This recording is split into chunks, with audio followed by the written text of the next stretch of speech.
I'm Michael. I'm Jason.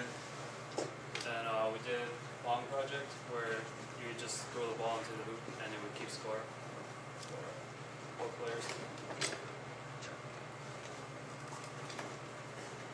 Alright, so the requirements were that we initialize it, initialize the LCD to display the single player mode, and that just keeps score.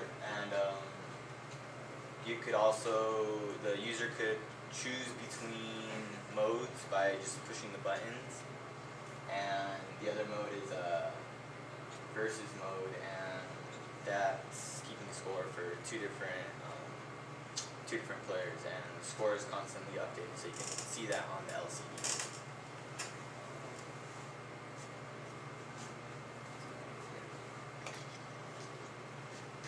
And for our hardware, we added 2 SPIs for the ADC because there's 2 filters for it, and we need both so we can run both filters to receive data simultaneously for both sensors.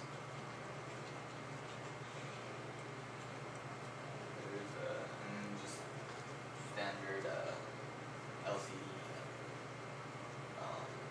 control and data coming in.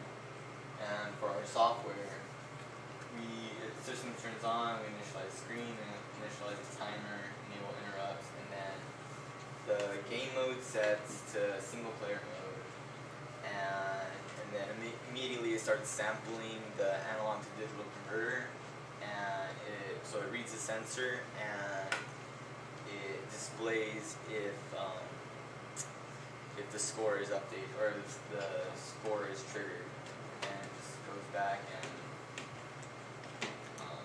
if a button is pressed, the mode is changed, and yeah, it just keeps on reading the sensor.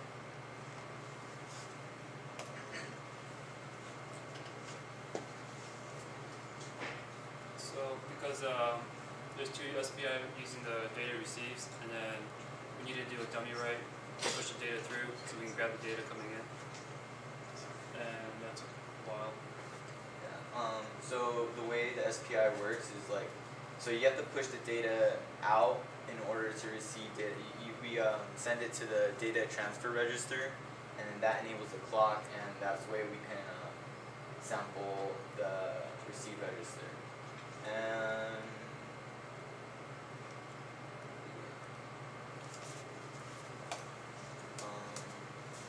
okay, so integration and testing, we have the Nexus board connected to the analog to digital converter, and then the 2 sensors, the piezo sensors, connected to 2 different data lines. And one of the big problems was, the sensor's data sheet wasn't very good. For the sensor itself, it was kind of vague, and then they give there's another data sheet talking about the actual piezo film, and they were giving us a range of, I think, over 100 volts. So we had to test the piezo sensor ourselves and see what range it was actually outputting. Yeah, and the other thing, when we were testing it, one of the problems was that because when you hit the sensor, the voltage output oscillates, and so when we're sampling it, it was sampling it too quickly, and it would read multiple voltages. So we just have to update, or we just have to wait whenever a score was registered. And the way we fixed that was just using resistors to bring the voltage down. Any questions?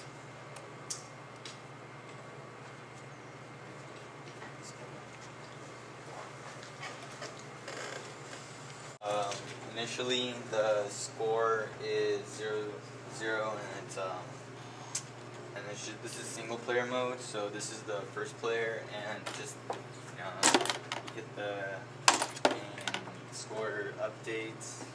Yeah, and then switching it to 2-player mode displays both the player 1 score and the player 2 score.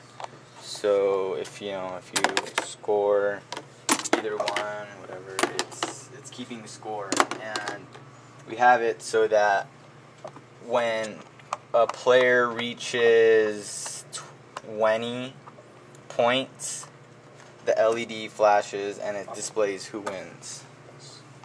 And yeah, it's our project.